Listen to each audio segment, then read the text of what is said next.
नमो नमः। आज हम शेमुषी द्वितीय पाठ में सुभाषितान के बारे में पढ़ेंगे।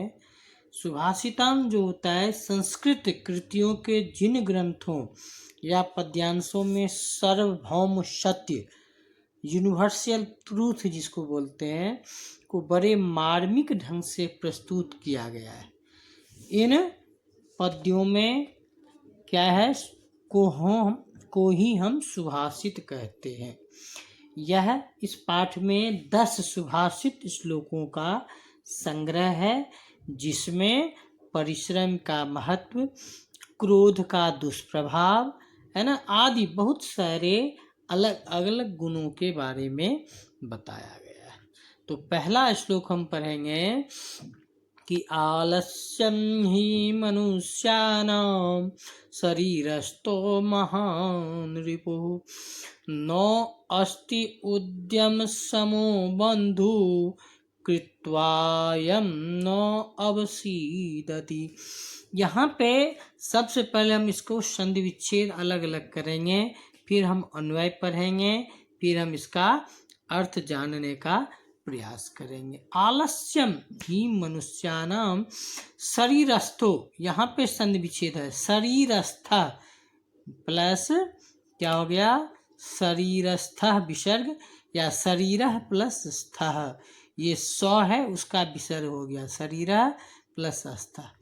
और सबसे बड़ा जो संधि है ना अस्ति नो अस्ति उद्यम समः, सेकेंड लाइन का पहला शब्द देखिए नो अस्ति उद्यम समः, बंधु कृत्वा क्रीजमा कत्वा प्रत्याज्ञा यम नो अवसीदति, नो जमा अवसीदति यानी कि दुखी होना। तो आलस्यम, आलस्य मतलब होता है आलस्य करना, ही मतलब निश्चय ही, आलस्य जो है मनुष्यानाम मनुष्यों के शरीरस्थ शरीर में विराजमान रहने वाला, शरीरस्थ मतलब हो गया शरीर में रहने वाला, महान मतलब सबसे बड़ा, रिपु मतलब शत्रु, यानी मनुष्य के शरीर में विद्यमान आलस्य जो है वह सबसे बड़ा मनुष्य का शत्रु है। नो अस्थि उद्यम समः बंधु, देखो कितना अच्छा कहा गया, उद्यम समः बंधु नास्ति, यानी उद्यम, उद्यम मतलब परिश्रम, परिश्रम के समान क्या है कोई बंधु नहीं होता, कोई मित्र नहीं होता। यानी परिश्रम जो है इंसान को श्रेष्ठ बनाता है, सर्वश्रेष्ठ मित्र होता है। यम कृत्वा नो अवसीदति, यम कृत्वा जिसको करके, यम मतलब किसको परिश्रम को, कृत्वा करके, नो अवसीदति, नो मतलब नहीं, अवसीदति मतलब दुखी होता है, यानी उसे करके इंसान दुखी नहीं होता। प्रश्न पूछेगा क्या करके इंसान दुखी नहीं होता, तो परिश्रम करके दुखी नहीं होता। इसलिए जीवन में हमेशा हमें परिश्रम करते रहना चाहिए। जिस प्रकार हम परिश्रम, जितना परिश्रम करेंगे है ना, उसी तरह से हमारे जीवन में आगे जो है उतना हमें सुख मिलेगा। अभी हम परिश्रम नहीं करेंगे तो आने वाले समय में, भविष्य में हमें कई तरह की दुखों का सामना करना पड़ेगा, कई तरह की कठिनाइयों का सामना करना पड़ेगा। इसीलिए जीवन में एक ही मूल मंत्र होना चाहिए इंसान का कि वह परिश्रम करे। परिश्रम जो है वह इंसान का सर्वश्रेष्ठ मित्र होता है। आलस्य जो है वह मनुष्य का सर्वश्रेष्ठ शत्रु होता है। यहाँ पे विपर्य पद आया हुआ है, रिपु, रिपु मतलब होता है शत्रु, बंधु मतलब मित्र। तो प्रश्न पूछेगा रिपु है ना, अस्य पदस्य कृते पद्यांशे कः पद प्रयुक्तः, विपर्य पद प्रयुक्तः तो बंधु, इस तरह से इसमें प्रश्न होगा। तो इसमें हम सबसे पहले क्या करेंगे, अन्वय देखेंगे, और अन्वय के बाद हम क्या करेंगे, अर्थ हम लिखेंगे। अभी आप लिखना चाहो तो इसमें से लिख लो, तो क्लास में हम इसको फिर लिखाएंगे भी। तो कहता है मनुष्य मतलब अन्वय जो हम लिखेंगे वो इस प्रकार से लिखेंगे कि कैसे इस शब्द को पूर्ण रूप से लिखा जाए। तो पहला श्लोक हमारा है मनुष्यानाम, है ना, मनुष्यानाम पहला क्या होगा, शरीरस्थो, मनुष्यानाम शरीरस्थः, मनुष्य अन्वय लिखो, मनुष्यानाम शरीरस्थः महान रिपु आलस्यम ही, या मनुष्यानाम शरीरस्थ महान रिपु आलस्यम ही। फिर सेकेंड लाइन का यम कृत्वा, यानी नो अस्ति उद्यम समः बंधु। सेकेंड लाइन का लिखो कि उद्यम समः बंधु नो अस्ति, फिर लास्ट में कॉमा डाल के यम कृत्वा न अवसीदति है। फिर एक बार देख लो, शरीरस्थ महान रिपु मनुष्यानाम आलस्यम ही, है ना, उद्यम समः बंधु नोस्ति, यम कृत्वा, है ना, नो अवसीदति।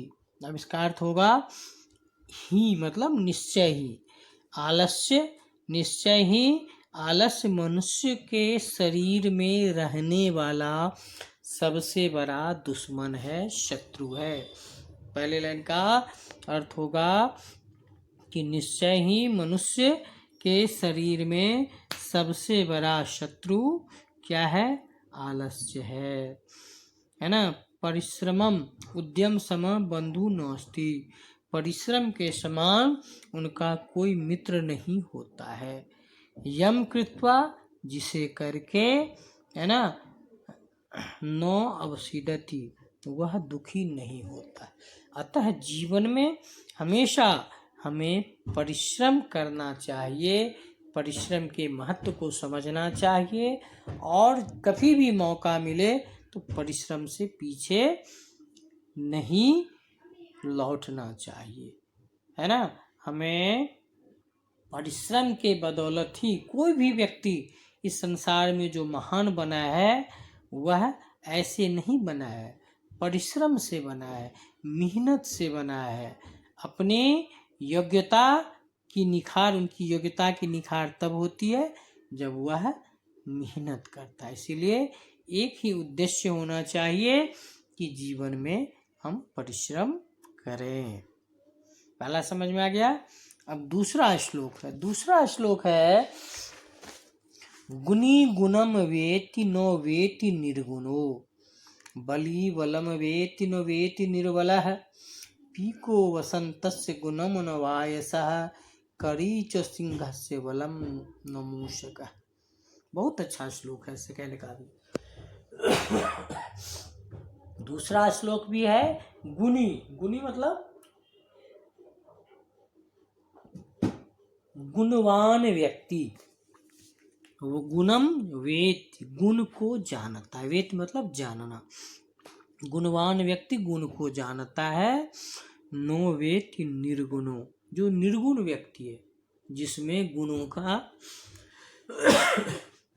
अभाव है वह इसको नहीं जानता है, गुण को नहीं जानता है। बली बलम वेति नो वेति निर्बला, बलवान व्यक्ति जो है, ताकतवर व्यक्ति जो, वही बल के महत्व को जानता है, निर्बल व्यक्ति नहीं जानता है। जो कमजोर है उसको क्या पता ताकत क्या होती है। पीको वसंतस्य गुणो न वायस, पीका मतलब होता है कोयल, और वायसा मतलब होता है कौवा। तो वसंत ऋतु जब होता है तो पीको वसंत से, वसंत ऋतु के महत्व को कोयल जानता है, कौवा नहीं जानता है। ठीक है। करीच सिंहस्य बलम न मूषकः, करी मतलब होता है हाथी, और हाथी जो है सिंह के महत्व को जानता है, शेर की ताकत को जानता है। नोच मूषकः, मूषक मतलब चूहा, चूहा क्या जानेगा, शेर को कितना ताकत है नहीं है। हाथी को पता है कि जब भी इतना बलशाली होने